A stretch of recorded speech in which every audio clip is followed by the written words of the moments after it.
ฮัลโหลสบายดีมาพบมาพ่อกับ Maybe Family ในช่อง YouTube คือเก่าเด้อหมู่เพื่อนหมู่ทุกคนมื้อนี้ Maybe ไปสวนมาเนาะทุกคนเนาะเบิ่งใส่เสื้อแขนยาวไปสวนมาทุกคนมาเบิ่ง Maybe ได้อย่างแน่ทุกคนป้าพุ่นน่ะได้หลายอย่างเนาะหน่อไม้ก็มีแต่หน่อใหญ่ๆทุกคนพุ่นหน่อไม้ไปเอาอยู่สวนเนาะทุกคนเนาะได้หลายหน่ออยู่ทุกคนมีแต่หน่อใหญ่ๆพุ่นน่ะมาเบิ่งว่ามื้อนี้แม่บี้ไปสวนมาได้อย่างแน่เนาะทุกคนเนาะมาเบิ่งกันนี่ทุกคนใครเคยกินแน่เนาะใบบักเดือเนาะทุกคนเนาะใบบักเดืออย่างเพิ่นเอิ้นบักเดืออยู่แคมป์ของหั้นนะทุกคนบ่แม่นเดือปองเด้อทุกคนเด้ออันนี้ใบบักเดือเนาะจะมากินเมี่ยงทุกคนแล้วก็ได้หัวสิงไคทุกคนมึงไหมหัวสิงไคมีแต่หัวงามๆทุกคนเราอยู่สวนมาเด้อนี่นะส่วนแม่บี้กับโบได้อยู่ไก่เนาะทุกคนอยู่แคมป์หนองข้างบ้านนี่แหละเนาะหัวสิงไคนี่ก็ได้หลายตัดมาใส่ตู้เย็นไว้เนาะทุกคนเนาะเพื่อสะดวกสบายในเวลาเฮาเฮ็ดอยู่เฮ็ดกินเนาะเฮาเอาจับมาใส่เลยเนาะถึงว่ามันจะอยู่ใกล้เฮือนก็คือว่าเลยเนาะทุกคนเนาะมันอยู่ใกล้เฮือนแต่เราก็ต้องเอามาใส่ตู้เย็นปะไว้เพื่อความสะดวกสบายทุกคนอันนี้ก็หน่อไม้ทุกคนพุ่นน่ะ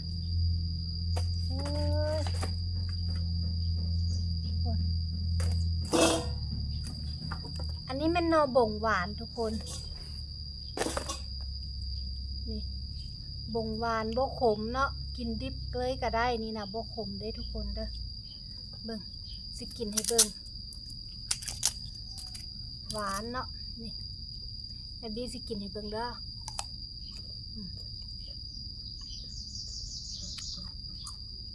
กินดิบได้ทุกคน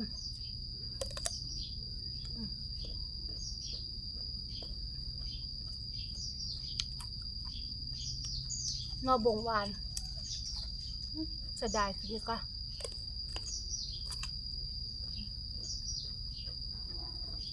แบบ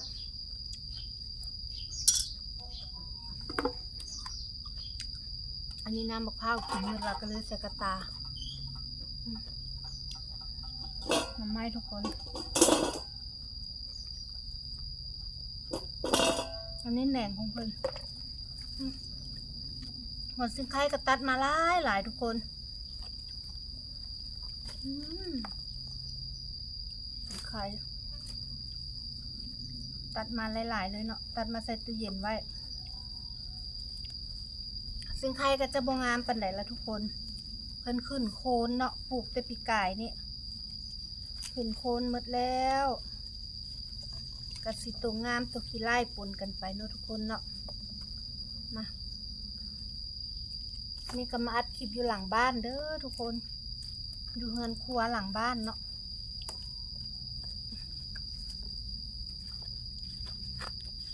อันนี้ก็คือผักหวานได้ทุกคนมาเบิ่ง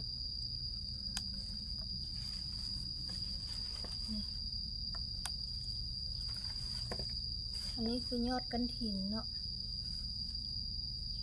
อันนี้ยอดกระถินทุกคนยอดกระถินงาม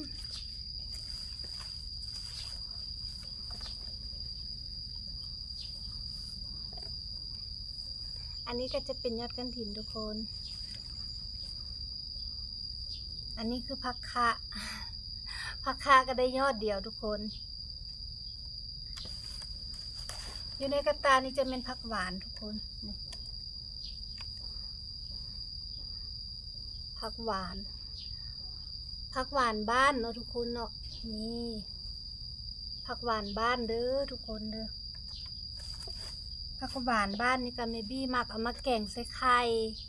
ผัดใส่ไข่เนาะทุกคนเนาะลูกซ้ายหลานซ้ายนี่มากนี่ในกระตานี่ก็ได้ผักหวานเนาะมื้อนี้เข้าสวนไปกับบ่ผิดหวังทุกคนได้ทั้งผักหวานได้ทั้งยอดกระถินงามๆแล้วก็หัวสิงไคเนาะนี่ทุกคนหัวสิงไคอันนี้ก็คือหน่อบ่งหวาน สิงไข่เฮาทุกคนนี่ปลูกไว้พอได้อยู่ได้กินทุกคนพอบ่ได้ออกตลาดเนาะออกตลาดไปก็ซื้อแต่ซีนแต่ปลานี่ผักสวนครัวเฮาหน่อไม้นี่ทุกคนเฮ็ดหยังกินแน่เนาะทุกคนเฮ็ดหยังกินแน่เนาะหน่อไม้นี่คอมเมนต์มาร่วมกันกับ Happy Family เนี่ยเด้อทุกคนว่า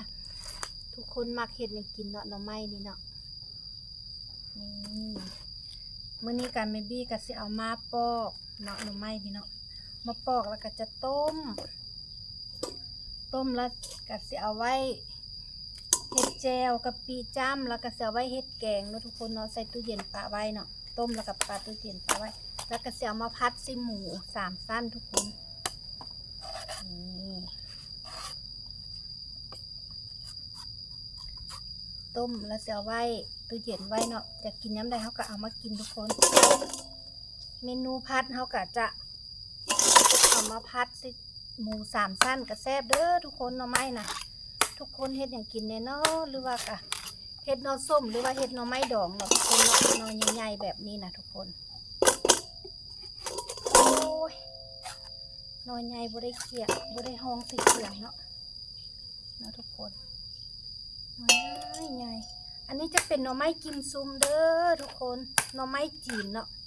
หน่อไม้ไทยจีนหน่อไม้กิมซุมทุกคนเป็นหน่อไม้กิมซุมเนาะเบบี้ก็ปลูกได้3 ปี 4 ปีนี่เนาะได้กินละทุกคนกินมานี่ก็กินมา2 ปีแล้วได้ทุกคนเพิ่นเกิดมาได้2-3 นอก็ถือว่าตัดย้อนตัดมากินแล้วเนาะโอ้ยปอกอะแข็งมาปอกแบบนี้เนาะปอกหน่อใหญ่นี่ต้องปอกแบบนี้ไปเข้าสวนตั้งแต่ตอน8 โมงเช้าทุกคนเดี๋ยวนี้ก็จักโมงละเดี๋ยวนี้ก็10 โมงแล้วเนาะ9 โมง 10 โมงนี่แหละเนาะเดี๋ยวนี้นะเข้าสวนไปเก็บผักไปหาหน่อไม้ได้หลายอย่างทุกคนสวนก็อยู่ใกล้ๆเฮือนนี่แหละเนาะสวนกันเนาะนี่ทุกคนผู้ใดมาเห็นยังกินคอมเมนต์มาล้มกันในเด้อทุกคนอ่ะนี่สิปอกซ้ำนี่เนาะนี่อันนี้ก็ยังหลายอยู่เนาะทุกคนยังซีหน่อย้ายทุกคนเบิ่งหน่อไม้แต่ละหน่อทุกคนเบิ่งนี่จะหน่อใหญ่ๆเลยทุกคนมากระฝากกดไลค์ถูกใจก็กดแชร์คอมเมนต์มาลุ้มกันเด้อทุกคนบ๊ายบาย